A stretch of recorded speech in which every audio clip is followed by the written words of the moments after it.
Hey everybody, it's me, Mark of Manlog Things, and today we are at Naschmarkt, and it's Saturday, and every Saturday there's like a big flea market in the back of us, and we're gonna try to find a Polaroid camera. And there's a few things you should think about when you try buying one, and what you should bring there.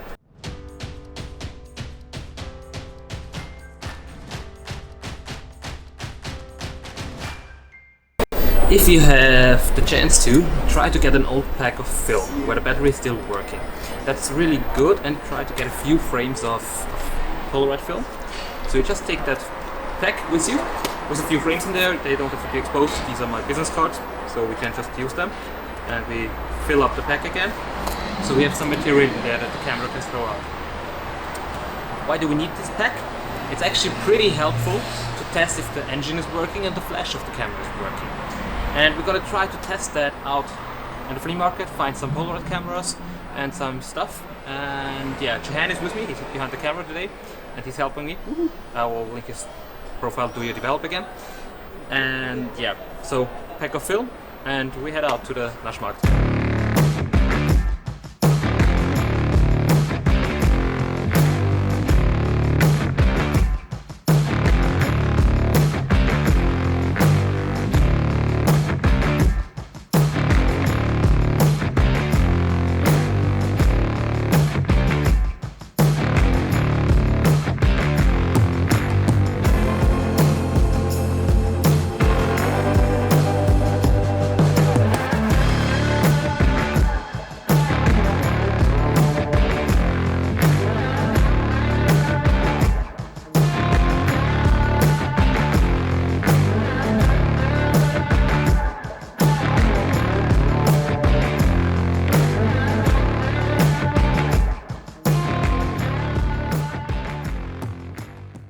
So let's get into what we bought. The first thing I bought, which you absolutely shouldn't not buy, is one of these. That's a Kodak instant camera. And you have it written here, instant camera. And Kodak instant cameras don't take, or there's no film at the moment that you could use for this camera. But Jahan made me buy one of these to make a little project, and he's right, we could try to fit a Polaroid film into this camera. Maybe it's possible. But this camera also has a few nice features. It has focus control down here, you can see it on the wheel. It has lighten and darken, works the same as with the Polaroid camera. But at the end, there is no film for it, so no use in buying it. Yeah, I paid €7 for the camera, which is... I just wanted to have one of these in my shelf. I didn't have one yet, and if I clean it, it looks kind of nice. So it's just to have like one of the instant cameras that doesn't exist anymore.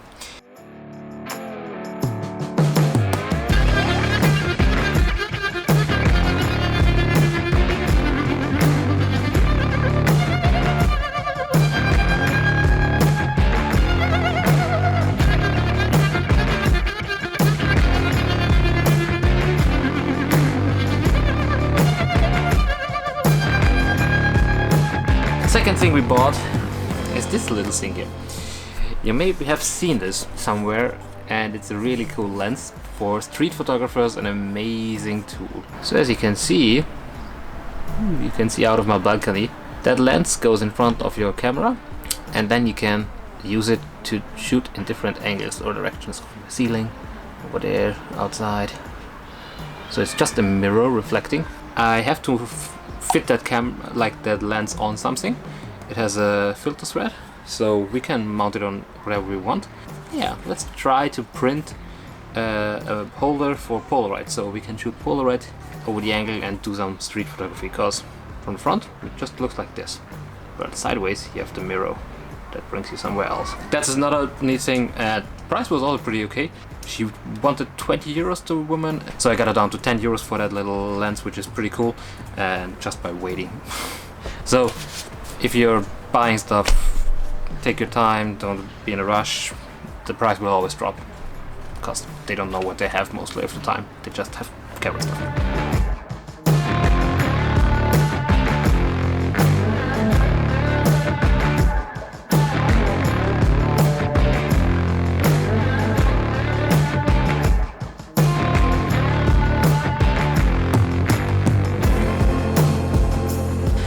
now our greatest achievement of today. Polaroid 600 camera, super color 64.5 CL.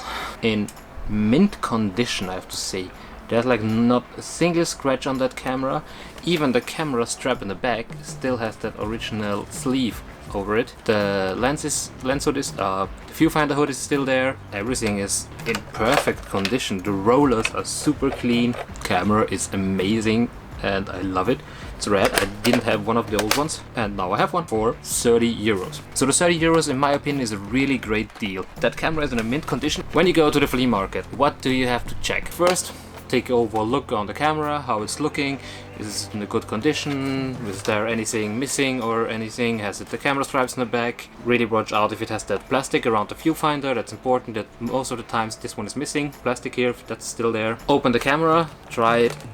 If it locks in place still and it's locked, it's good. Then we can take a look through the viewfinder. This one is completely clear. So if you're really dirty viewfinder, I would suggest not buying it. Then check the film count on the back if you put the film inside. That runs down. Then we check the triggers. That pushes, okay, that works. And then the second one also works. Let's open the camera and check the rollers. One of the most important things. So the rollers here need to be clean. Focus, yes. We check the rollers, they are clean, it works fine, okay. Then close that again. Take a look at the exposure, that also works. Close-up lens, locks into place.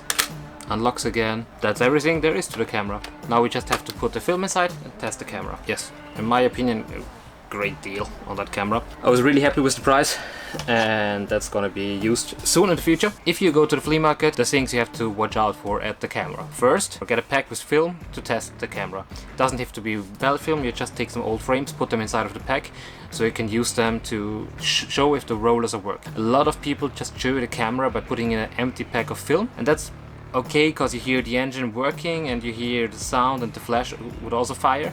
But the problem is you don't know if there is like really the engines rolling out the film. There's a lot of wheels inside that turn and put out that film. There's a lot of engine parts working together to release that film.